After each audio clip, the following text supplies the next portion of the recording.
Well, let me tell you a little bit about who we are. Drainfield Solutions, we're based out of Caroline County. We're trying to get into this neck of the woods. We've been in Northern Virginia for 32 years. We're doing work up that direction. 80% of what we do is alternative because we're service providers, we're a pumping company, everything to do with septic. With that said, I'm going to turn it over to Chris and go through the slideshow. Hi, my name is Chris Garrett. I work for Robbie at Drainfield Solutions. I also serve as the secretary on the board of the Virginia On-Site Wastewater Recycling Association. So appreciate y'all having us here today. Just real briefly a little bit more about us. We are, like Robbie said, licensed to install both conventional and alternative systems. Those are two different licenses that are maintained by DEPOR. So you do have to have a separate license for either an alternative or a conventional. Also, you have to have separate licenses to maintain each of those. So if you have somebody that comes out and they're not licensed in an alternative system, they shouldn't technically be even messing with it. So just keep that in mind, but we are licensed to do that. Our coverage area, like Robbie says, covers pretty much from Loudoun County to the north. We do the northern neck and the middle peninsula to the east, down to Chester and Chester in the south and Charlottesville to the west. We sort of feel like the realtor is the buyer and the seller's main source of information for septic systems. I know during COVID, we got a ton of phone calls from people moving out of the cities into the more rural areas, and the phone call we got was, didn't even know I had a septic system. It's kind of shocking. Usually there's something sticking up out of the ground. But we feel like y'all are the first point of information for a buyer and a seller. Septic systems, in our opinion, should be seen as a feature and a benefit. A big buzzword that we hear now is sustainability. With an alternative septic system, we sort of feel like the water is getting so clean that that septic system should theoretically last the life of the homeowner, not necessarily the life of the field, where generally a conventional system will only last about 20 to 25 years. An alternative system certainly costs a little bit more money than a regular septic system as far as maintaining it on an annual basis and any sort of electric components, but it will last the life of the homeowner as long as it's not abused and it is maintained properly. We feel like you should be familiar with the components of the septic system, the difference between a conventional and an alternative system. And in the state, there are a lot of different alternative systems that are available both for pre-treatment and for soil treatment. So systems that exist as part of the main treatment and then also your drip drain fields and other types of drain fields that you have. So the basic system components, obviously coming out of the house, are all your toilets and drains. Any household plumbing that'll carry gray and black water, so this should not include any water softeners. We don't want any of that coming into a septic system. That should go into its own field. But anything else coming out of the house will go into the septic system.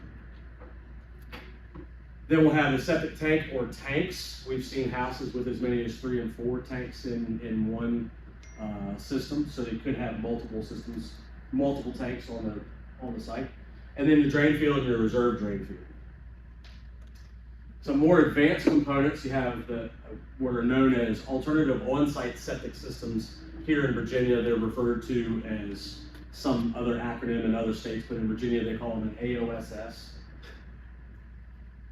They do require more maintenance. The state says that the homeowner who owns an alternative system is supposed to have a relationship with an alternative on-site septic system service provider. That just means they're under contract to have that system inspected on an annual basis. This VDH has gotten a little bit better in enforcing that. Here in the last couple of years, they have been sending letters out to the homeowners, reminding them that these systems should be inspected. And that doesn't necessarily mean to pump, but it does mean to inspect on an annual basis. This talks about the relationship. And again, they may only be installed and maintained by an AOSS licensed installer and operations maintenance provider. So a couple of questions that we have heard from home buyers. Any maintenance records for the system? The answer to that, specifically for alternative systems, is yes, there should be. We as service providers go out and provide maintenance on the system. We take notes and that gets reported back to VDH. It's supposed to happen for the conventional septic systems as well. Anytime that they get pumped, if there's any repairs, that repair will be affected through VDH, so there should be records available through their local county Department of Health. What if I want to add on to the home? Now we're talking about getting a soil scientist or potentially an engineer out to decide, is the drain field or reserve drain field big enough? Do we have enough room for any addition? Or had that already been thought of when the home was built, and maybe you have a 5-bedroom drain field and a 4-bedroom home that you could add on to? But that'll be something that an engineer or soil scientist would need to help you with. Is there any warranty for a septic system and its components? For alternative systems, yes. And initially, it's when they go in the ground, not from first flush. So when they go in the ground, the house may sit for a year. Most systems have a 1-year warranty. So those components, if they break down, some manufacturers will provide a secondary warranty, like if a blower goes bad or if a control panel goes bad, and that'll just be through regular usage. No acts of God are covered under a warranty for most septic systems. And then Some pumps could go on. some pumps, yeah. Yeah. And then who do I call if there is a problem with the septic system? We feel like you should probably call a septic system service provider. We certainly know that some folks out there call plumbers or their local handyman. Virginia does have a regulation that requires that only licensed septic system operations and maintenance providers are allowed to work on a system. So even as a homeowner, the homeowner is not allowed to work on his own system. We're not there, we can't see it, we can't stop it, but we will recommend to homeowners that they should have somebody licensed to perform that work. And what are the maintenance requirements for the system? So Virginia states with a conventional system, it needs to be pumped every 5 years. They're pretty good about sending that letter out to homeowners if they're on a conventional system. And then on an alternative system, again, it needs to be inspected on an annual basis. And that inspection includes everything from the point that the effluent leaves the house to the point that the influent leaves the house to the point that the effluent touches the ground. They should look at every aspect, from the septic tanks, the distribution boxes, any blowers, control panels, pumps, and the drain field as well. So this is just a very basic septic system, just a septic tank. Obviously, sewage comes in, solids settle to the bottom, scum, that's fats, oils, and grease rise to the top, and then that area in between is a clarified mixed liquor. That's the water that we want going out into a drain field. A septic system, just a basic tank, does a pretty good job on its own of treating septage. It will generally reduce septic water strength by about 50% just in its own retention, and usually they're designed for about a 48-hour retention time to allow all that stuff to settle out. This would be a sort of a basic layout of what a septic system would look like. Obviously, everything coming out of the house drains into the septic tank. There's about an 1.5 to 2 inch fall from where it comes in to where it goes out. That water will move out to the leach field, and then actually the remainder of the treatment happens in the soil. The soil will clean the water until it gets down into the groundwater or it meets an impervious area and will continue to move on. Just a real quick example of a different type of drain field, a drip distribution. And this is what a drip looks like. It's usually shallow placed. It is considered another type of alternative treatment. It will require dosing. It doesn't gravity feed. So like in this picture, you'll see a pump tank. That pump tank will send water out based on what the control panel tells it needs to. So you'll have a septic tank that takes all the water in, and then that pump tank will get everything out to the drain field.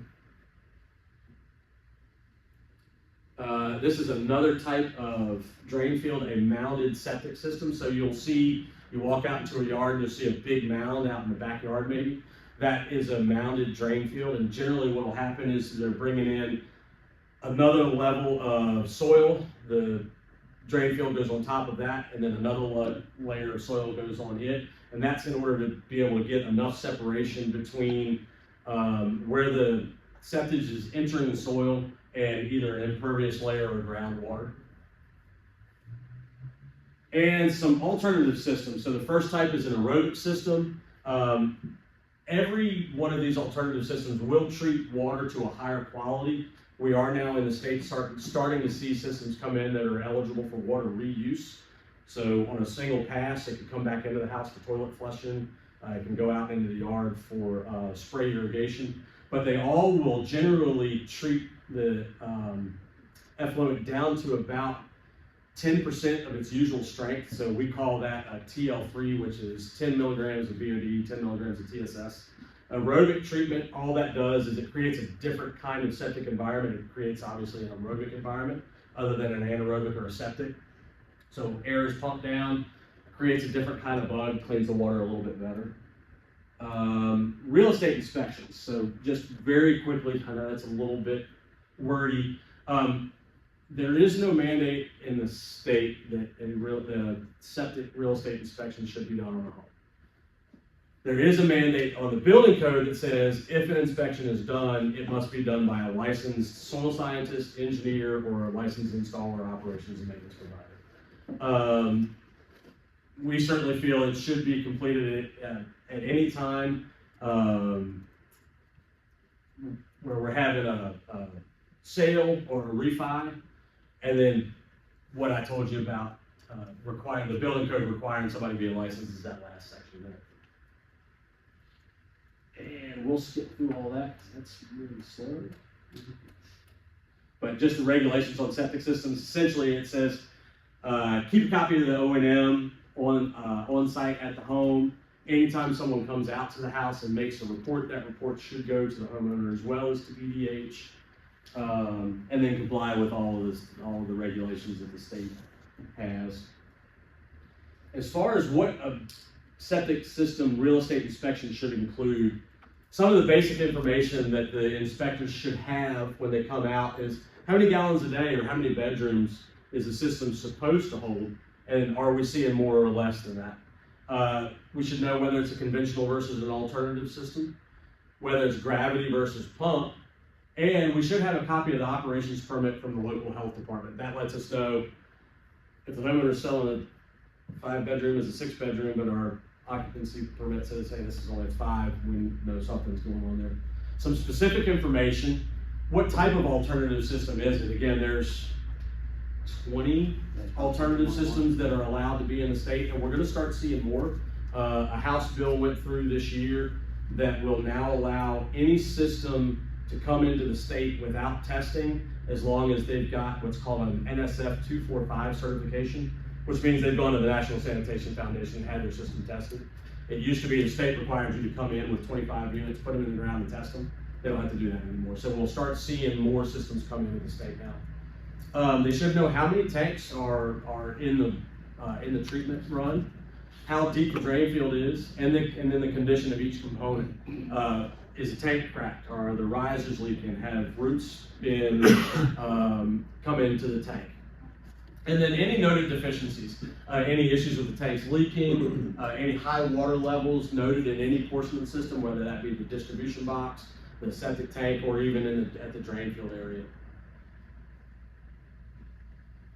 And maintenance, we talked about that real quickly. Sorry, I set this up for an hour and found out we had 20 minutes today, so we'll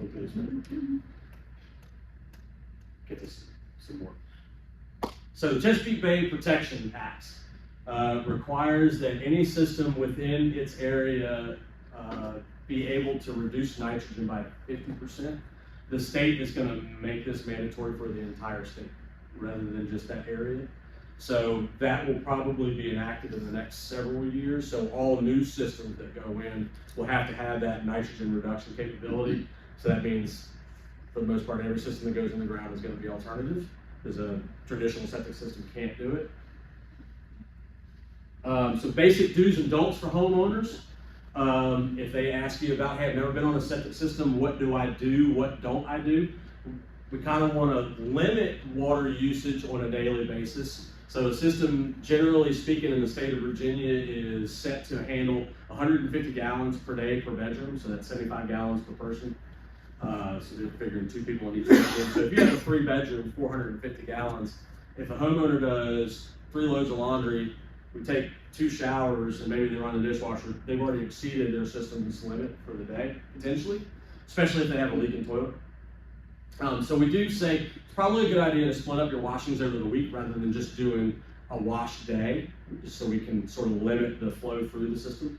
Should have the tanks pumped in accordance to state guidelines. Again, that's 5 years for a conventional, and then an alternative system would be on an as-needed basis. The inspector at the time of inspection on an annual basis would let them know.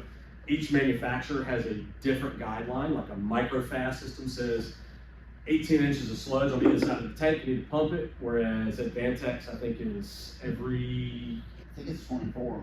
24 inches. Yeah. So it depends on the manufacturer's guidance on when those advanced systems need to be pumped. Have the system inspected annually, and then obviously maintain faucets and fixtures. We've seen a toilet put 150 gallons of water out in a day just because it's leaking. And if the homeowner's not aware of that and they're putting that much additional water out into the drain field on it every day, just making the system work too hard. If you ever have an issue with a potential leaking toilet, you can just put food coloring in the back of the tank on each toilet, and then look at the toilet and see if you have colored water coming out, and that lets you know that it's leaking. Some of the things that they should not do, you don't want to use obviously excessive amounts of water in short periods of time. Please no grease, coffee grounds, or animal products down the drain, even if they have a disposal. No sanitary napkins, cigarette butts, wipes, even if they say they're flushable, they should not go down the drain. They might say they're flushable, they're not. They don't break down like toilet paper does. They're supposed to. And then use any harsh chemicals.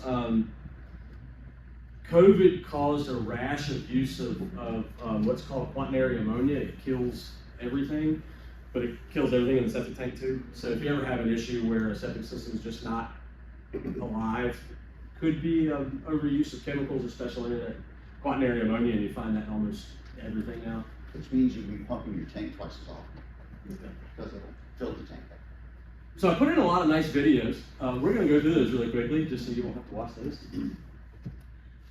These are just the different types of systems, alternative, a sampling of some of the systems.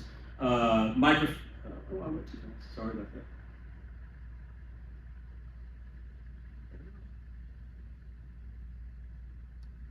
There. So MicroFast is an aeration system. The next one, Advantex, is another type of unit. This doesn't have any aeration, but it is an alternative system with multiple areas where septic is treated. FujiClean is a system that's all encompassed in one fiberglass tank. Everything comes pre-packaged from the factory. Pretty easy to install. It does a really good job. That does have aeration as well. PureFlow. Anybody deal with the peat systems that have to be replaced? That's a PureFlow. So they're using peat moss as their media for treatment. An EcoFlow is another kind of system, very similar. And then a ClearStream is another type of aerated system. Very quickly, we also have the ability to direct discharge septic systems in the state. That falls outside of BDH's purview and becomes a DEQ permit. So just briefly, that's some of the requirements that a DEQ permit, the effluent limits that we have to meet with those. That's mainly if you have a drain field that is failed, and then they have no other option for putting in another drain field, then the option is direct discharge. So we find a creek or something that we can monitor UV light and discharge it. What is that? Huh. That about it? Is that right? Yeah. Yeah. Okay. So just out of the ground, that's an Advantex system. Water comes into the tank, rolls over here. This is the treatment, and then everything flows out. Again, all of these alternative systems just clean the water better. And again, we are starting to see some where we have water reuse. This is a new type of distribution box. It's plastic rather than concrete. This will be brought to grade, so it's easier to inspect. This is a septic line coming out of the house that hadn't quite been built yet. A panel, and we've got some stuff up here for y'all to look at as well. and then a filter, and then a concrete D-box. So with that, I think I've used up my 25 minutes, or my 20 minutes. That's perfect. Is that good? Yeah, All right. If you guys run into anything that you don't understand, then inside your booklet, you'll find a number and you can give us a call and ask us about that system and how it works, and then you can pass that on to your homeowner at Fantastic. any point in time. Yeah, we appreciate you guys. That's No awesome. problem. Any questions? I just have a quick question. Is that something that you can share? The Uh, slideshow? Absolutely, it's huge because I embedded a bunch of videos into it, but I'd be more than happy. I can send it through as a Google Doc. If Okay. you give me your information, I'll be more than happy to send it to you. You said it was gonna be sorry. No, You said it was gonna be several years before 100% alternative septic. or- well, Put the nitrogen in your I mean, it's as slow as the government moves. Yeah. But the WUSOP board, which is the Board of Water and Wastewater Works, and DEPOR are already meeting to go over regs currently and rewriting those regs. I think the last reg review and rewrite we had was in 2011. So it may be some time before we see that, but the process has started. Yes. Yes, sir. If we were just walking around a yard, not knowing the septic system at all, Yes. is that box there what would tell us it's alternative, or what's the best way to identify? Not always, because this could just simply be a pump. Yeah. So you could have a system that you don't have the ability to gravity feed out to the drain field. We'd have to pump it up to the drain field. That would have to, because that's an emergency shut off, So this is an alarm, an alarm. and yep, that lets you know you're in some type of alarm condition. Some panels are smarter than others, and they'll tell you what kind of alarm you're having, whether it's a high water or a low water or no power. What would generally tell you if you have an alternative system is if you have more than one of those, generally speaking. If you have two panels side by side, that's generally an indication that you have some sort of secondary or tertiary treatment in the yard. Yeah, other than obviously a big mound.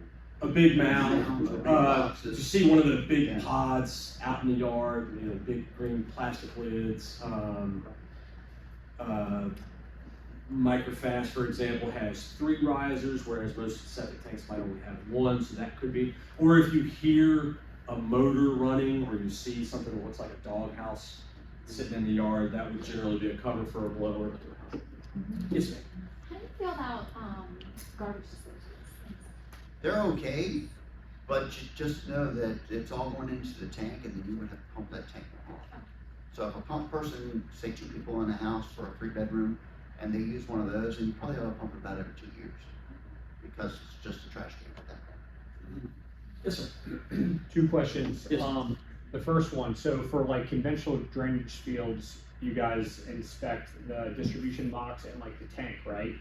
So we will inspect the entire components of the septic system. Well, so my question is, how do you guys inspect the drain lines of the Sure. field? Like, Usually with a camera. We have cameras that go down that line and tell us if we have root intrusion or, and then another way that we do it, if a field gets older, like a traditional drain field, yeah. after time, those fats, oils, and greases get down in the lines because there's no filters like an alternative. Mm-hmm. So they go in there and the field gets old and it starts to get greasy and block the dirt off. So we have an auger that we go down from the surface and we can tell where the water table's been. If it's been above the field itself, it'll start getting black in the dirt. Mm-hmm. And that'll tell us if the field has, how much life the field has. Okay, cool. And then second question, right now, a lot of land is overlooked or passed up because it requires alternative septic systems, but technology is improving, right? It is.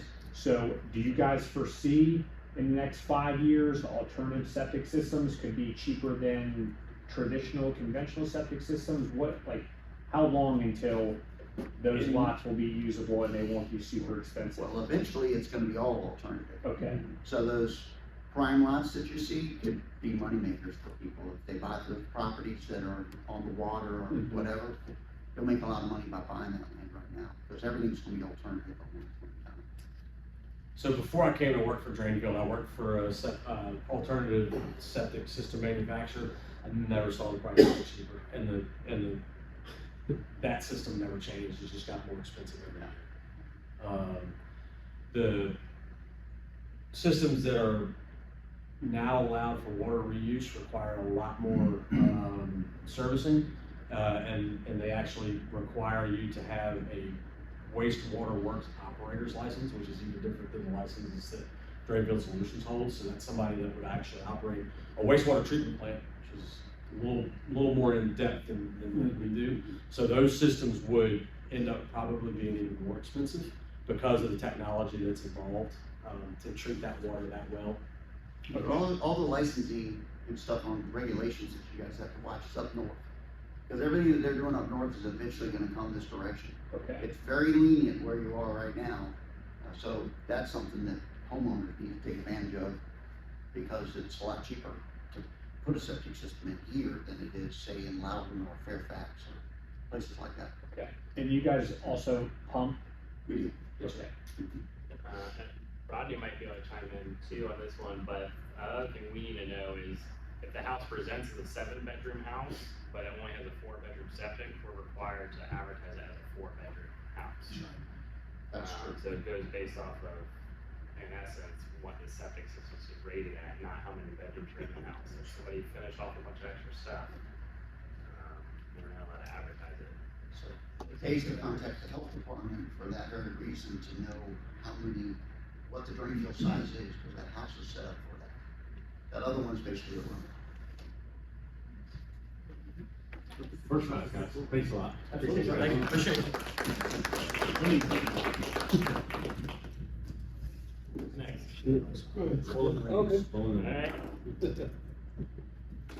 Does Red work? Is that the word? Red X works. What it does is it breaks down the bacteria on the septic tank, Yeah.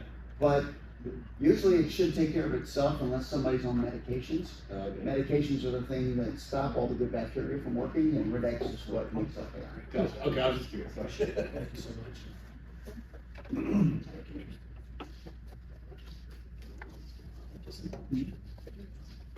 Yeah, I know I'm Adam Young, I'm from Pet Master, so you might know me from Land Discriminating. I'm the sales manager, district manager, head termite inspector for my company. And so I'm here to talk about termites and what's called a WDI, wood destroying insect, or WDIR, wood destroying insect. So why do you want to have a termite inspection? Because it causes about $5 billion worth of damage every year and over $2 billion in remediation. So that's why it's important. 1 in 5 houses in Virginia has termites. So you think about that, it's a lot. So, and another thing about it, insurance does not cover termites for damage, not at all. So, it's, even if you don't have termites, you should have some kind of protection in place. So, what are the 4? What is WDI? Wood destroying insects. So, what are the 4 other than the exception of termites? What do anybody know the other 3 wood destroying insects are? Carpenter ants? Knockout beetles. And carpenter bees. And carpenter bees. That's right. Yeah. So, but termites, up here as far as damage is knockout beetles, and of course you have the ants and the bees were down there, very minor. But termites are the silent killers. They you don't know they're there. You can't hear them in the walls or anything. You can't see them unless they actually show damage. Now you can wander a house, you can see their tubes and what they do. So basically, I just want to talk about, and of course y'all can actually stop me and ask questions anytime.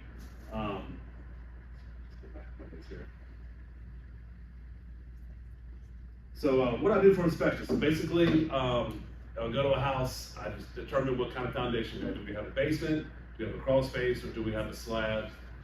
So they all require different kinds of inspections. So I'm just basically looking for evidence of termites. I'm looking for damage in the baseboards, inside, and of course in the crawl space, I'm looking for what's called termite tubes or termite staining.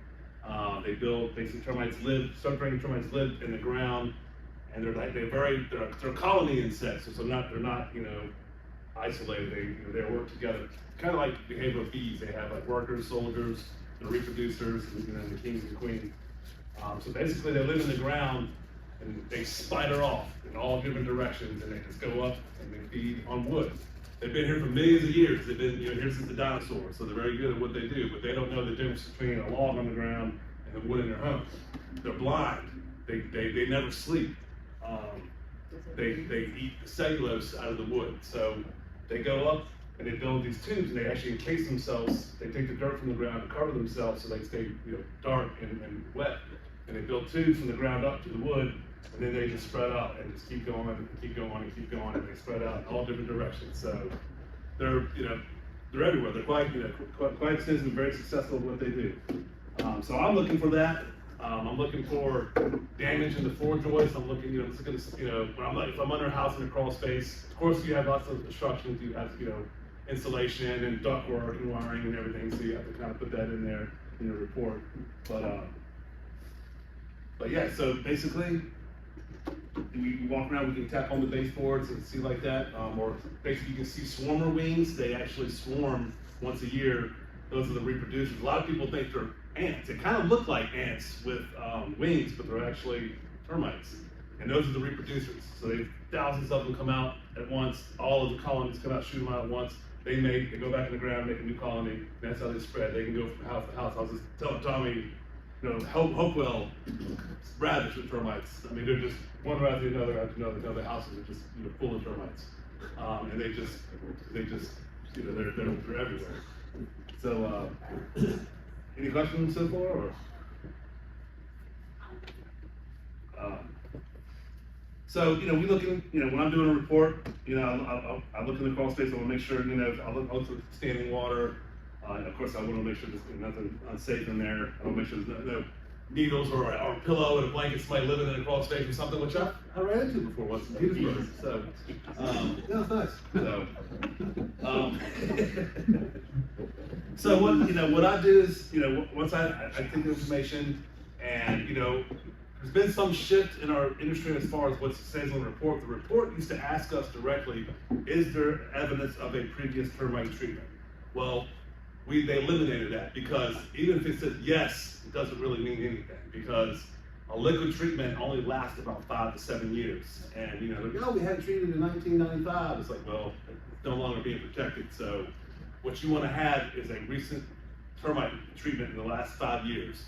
And that's what you kind of need moving forward. So we no longer say, yes, it's been treated. We're not really allowed to say that because that doesn't really mean it's been protected if it's been more than 5 years. So it's been kind of that's a shift with work with the realtors and stuff. It's kind of an issue sometimes.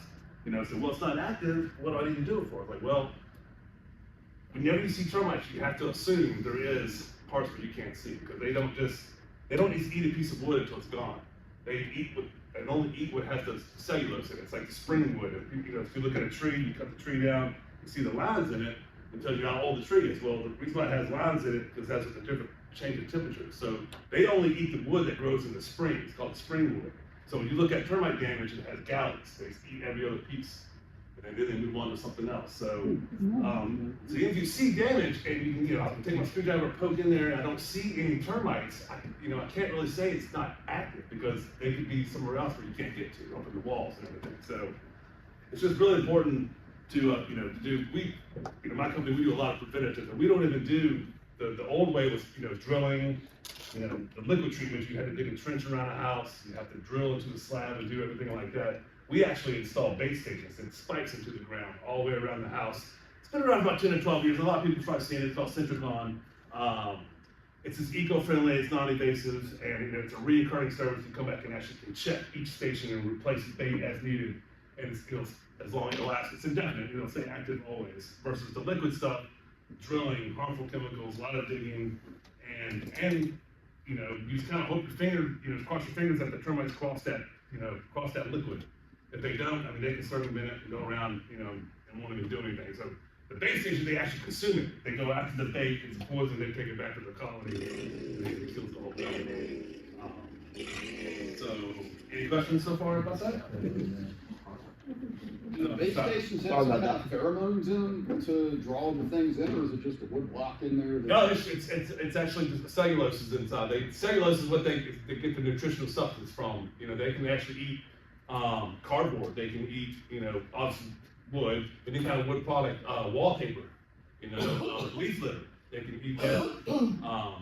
So yeah, so the base station actually has, a synthetic cellulose in it that they're attracted to, but then it has the product that takes it back to the colony. It keeps them from termites actually molt, or they kind of shed their skin, and keeps them from maturing, basically, so they can't reproduce, and then the whole colony fails. So, they have workers, they have the soldiers, and the workers are actually the ones, they're actually cream, they're like cream colored ants. They're like larger than ants, but those are the ones you can actually, expose them, you can see them going up and down. The soldiers actually have big pincers on them. They protect the colony from ants. Ants and termites are actually natural enemies of each other. So it's kind of funny that sometimes you can expose them. You can see ants carrying termites on their head, victory, walking around with them. So it's kind of funny. I know it's kind of nerdy, but to me it's funny.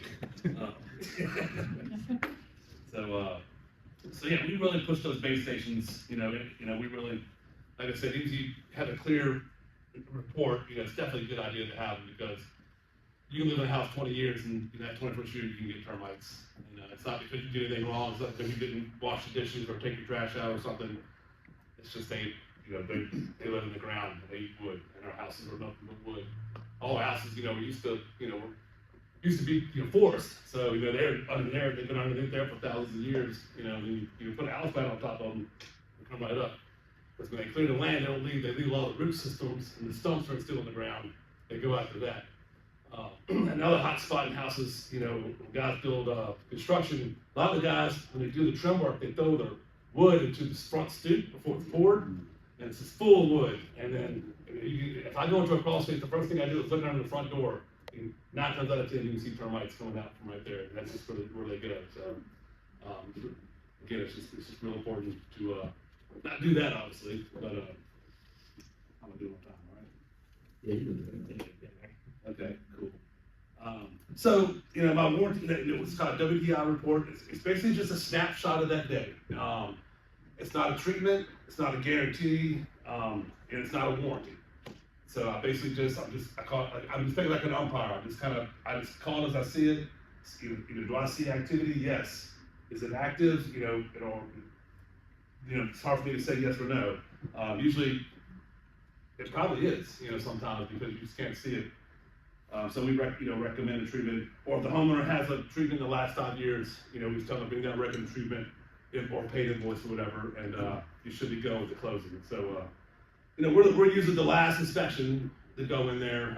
So sometimes it really pisses people off when we find termites, because the home inspector usually already ripped them one, and then I come in there and tell them they got termites, and they're like, oh, are you kidding me? But a termite treatment's a good thing. It's not a bad thing. A lot of people, really think that, if it's termites, oh, you don't want that. It's like, well, sure you do. I mean, it just needs to be treated. So they're very manageable. We just gotta do it the right way. Hey Adam, how much notice do y'all need for an inspection? So, you got a house under contract, it's closing late next week or something like that. No, I'll do it that day if I will. I mean, if you can give me at least a couple days, but I mean, I'll try to go out as fast as I can. Right. Especially if you have a deadline, I'll try to get in there for you. But I mean, if you can give us at least a week or so, a few days, I mean, that's better. But yeah, so I mean, I do them all the time, and I find termites all the time. They're literally everywhere.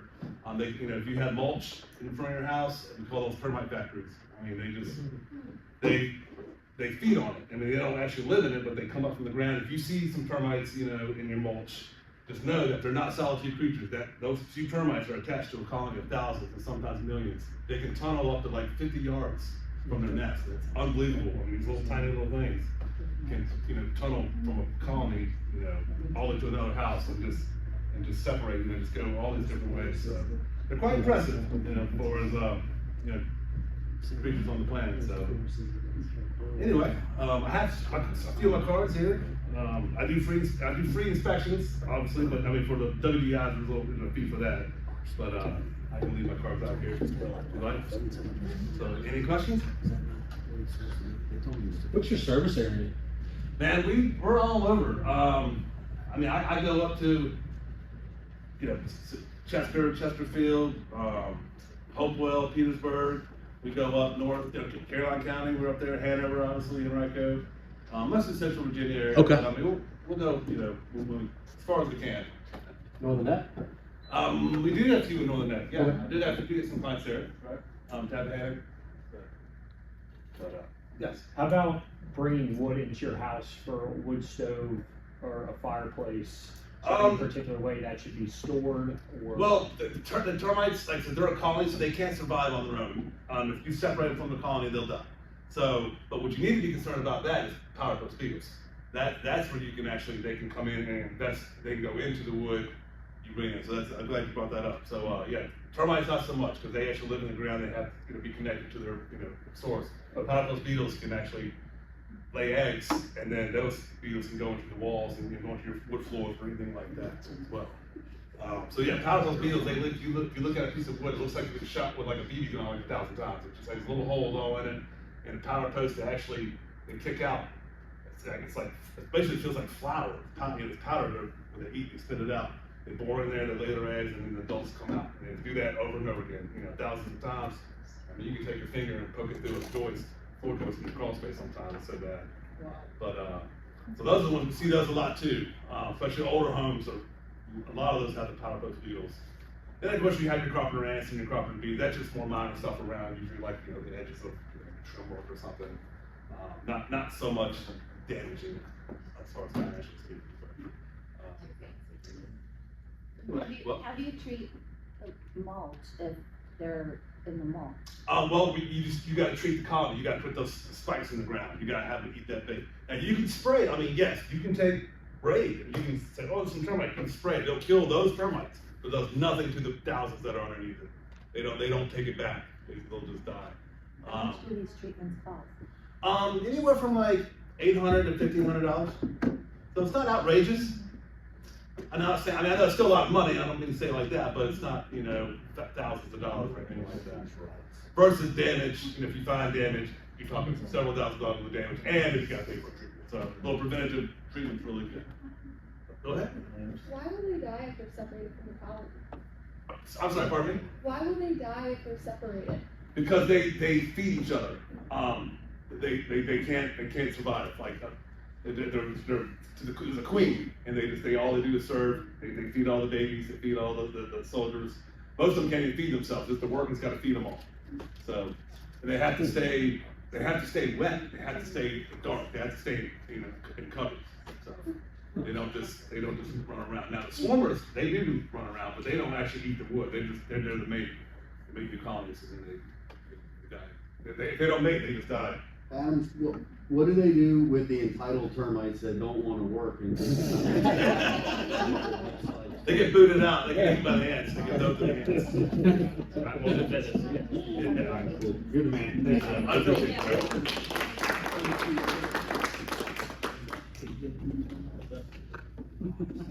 That's certainly not Well, the last. Mr. Radon. So, I've left everybody one of these. There's some of these too. It is a radon, and I see a lot of faces that I know, but I haven't seen in a while. We haven't been doing any of the since the last few years. So, long and short of it is radon, radioactive gas comes from the decayed uranium. We have radon everywhere, even in outdoor air. So what we're doing is looking for radon in indoor air. It's deemed by EPA to be the second leading cause of lung cancer. And that's studies that go back into the 40s, so it's not something that's just popped up on the radar in the 1980s, 2000s, something that's very well documented. In fact, the European Union also has radon action level set, but they actually set their levels at 2.7 picocuries per liter. So here, since we know that everybody's got it, you've got a normal range where it's 0 to 0.5 picocuries per liter. And that's, I think on page 18 in this book, there's a chart that talks about what normal outdoor radon levels are, 0 to 0.5, normal indoor levels, about 1 to 1.5 picocuries per liter. And about 30 years ago, EPA changed. It used to be at 4 picocuries per liter, they said fix it, everything below 4 was treated like 0. About 20 years ago, 30 years ago, they started getting into this guidance of consider mitigation between 2 and 3.9 picocuries per liter because there's still some health effect from it. It's just a lesser health effect. If we're doing a radon test, what we're going to do is place one monitor per foundation type. And a lot of times, the realtors don't know if there was an addition put on the house. The sellers may not know because they bought a house that was built and then they bought it. And they just know that it's their house. So for each of the different foundations, we need to place one monitor because we've seen houses where, like in West Ham, we had a house that was 5 picocuries per liter in the basement. It was 157 picocuries per liter in a master bedroom, primary bedroom, and a little girl's bedroom. So if you look at this older guidance, EPA just says test flow is within level. I did a lot of research, wrote a paper, it got published in 2013, peer reviewed by University of Colorado, University of Minnesota, and I had to go to Springfield, Illinois to present this paper to an international audience about testing all these multiple foundations. And ARST, the American Association of Radon Scientists and Technologists, picked up that paper and said, we really need to change the guidance nationally so that if you're testing houses, you need to test every foundation. Especially with houses like we had one at Sleepy Hollow, it was 2 in the basement, it was 76 in a sunroom, they had a workshop below it. And if we would have just gone by EPA's guidance, we would have missed it completely. Then people would have been living in a house that was, what we did is we retested. Whenever we see differences that are that stark, we go in and retest at our expense 2 monitors in each location to make sure that we haven't had equipment failure. Because everybody's parked their car at night and got up in the morning and it wouldn't start. And that's a machine. Our radon monitors are machines, they're putting a brake, but this way we rule that out. And what we did is we opened the doors because the buyer was going to eliminate the doors and just have a rough opening between the sunroom, really nice sunroom, had its own heat pump and everything, and the main body of the house so that they had a better flow. And when we did that, it turned the rest of the house into about a 50 picocurie per liter home. So it was invaluable information for people buying the house to know that by finding the different radon levels, just fix the sunroom. Typically, Geoenvironmental and John Davis do mitigation in our area. Mitigation used to be $1,200, $2,400 since COVID, like so many things, particularly the oil-based products that they use in the vapor barriers that they put in the crawl spaces, the PVC piping, all of that stuff is going up. And once those manufacturers got that free money in their hands, they did not want to give it back, so the prices have stayed high for all of those components, all of the polyethylenes, the PVC piping, the corrugated perforated drain tile, the fans, everything is going up.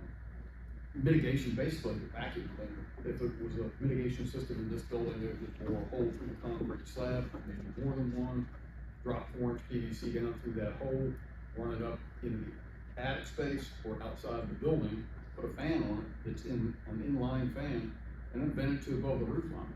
The really cool thing about these systems is it's pulling radon as well as mold, glue, and moisture. So it's pulling a lot of other things that are not good out of the environment. So it's really making a house a healthier house all the way around instead of just getting rid of the radon.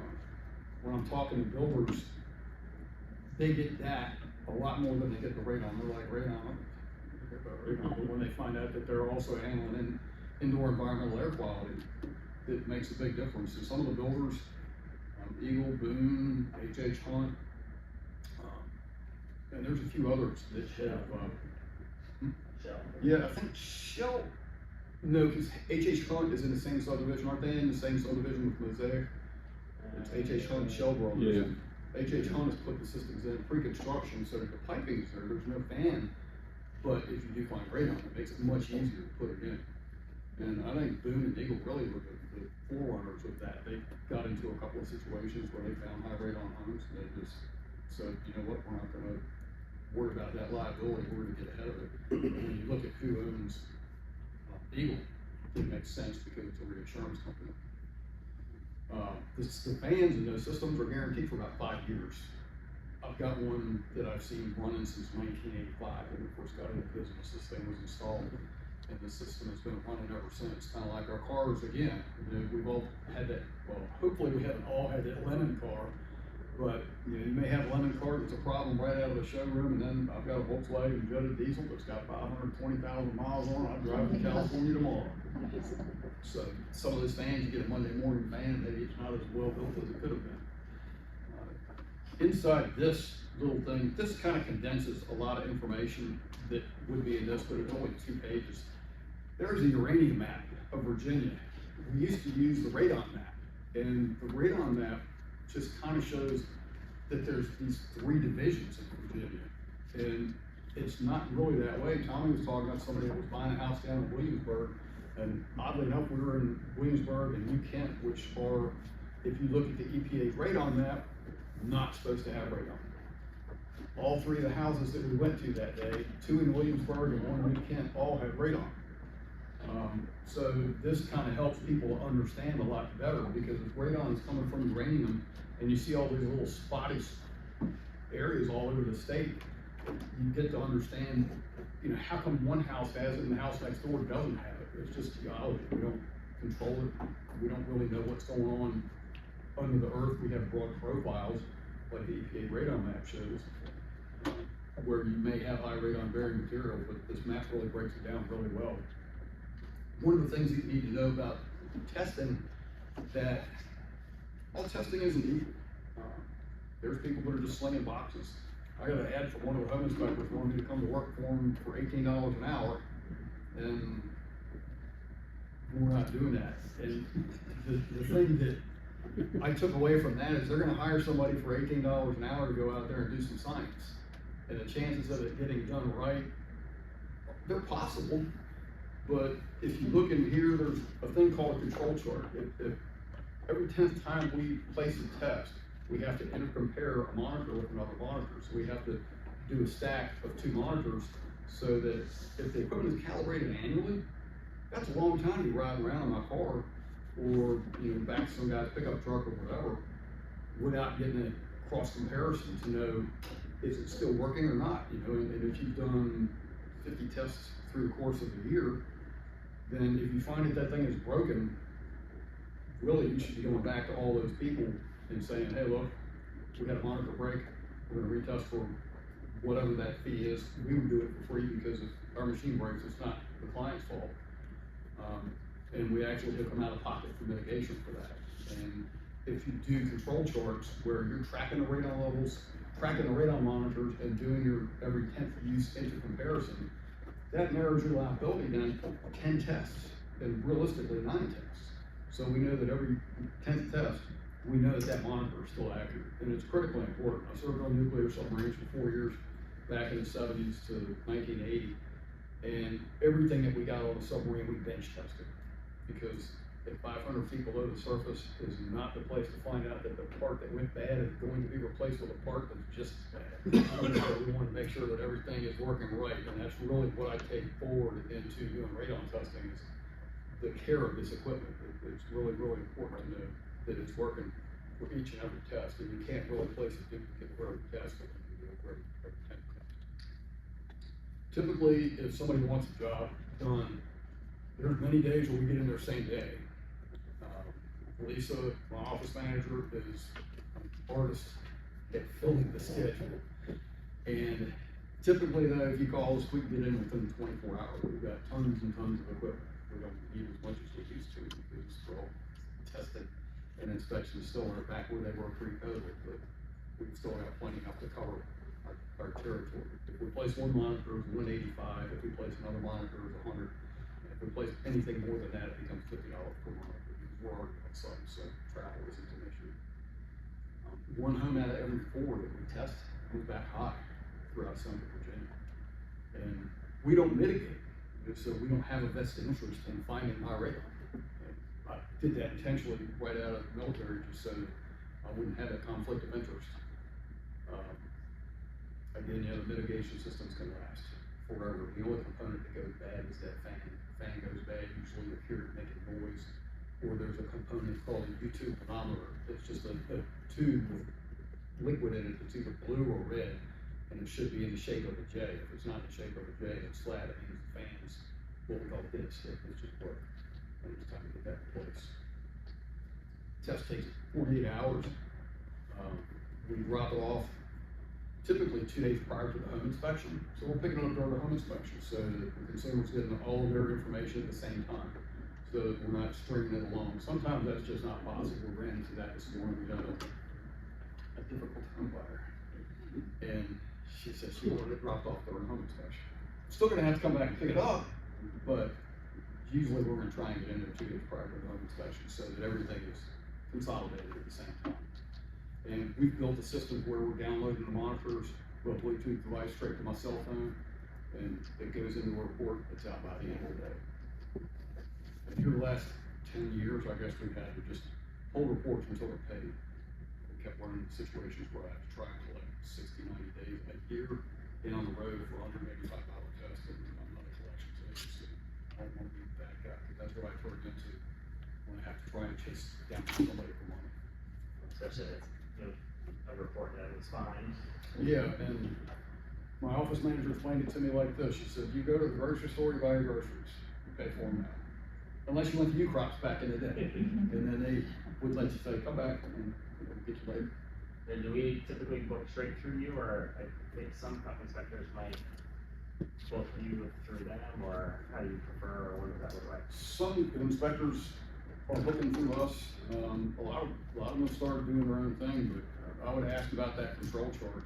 If they're not doing it, it's all part of the program that they're supposed to do, and if they can't provide it, at least the last duplicates on a given device, they're not doing it. The other language I used to use, I'm not sure where I picked it up, but maybe it's at that 4 pico units, that's equivalent to essentially smoking 4 packs of cigarettes a day.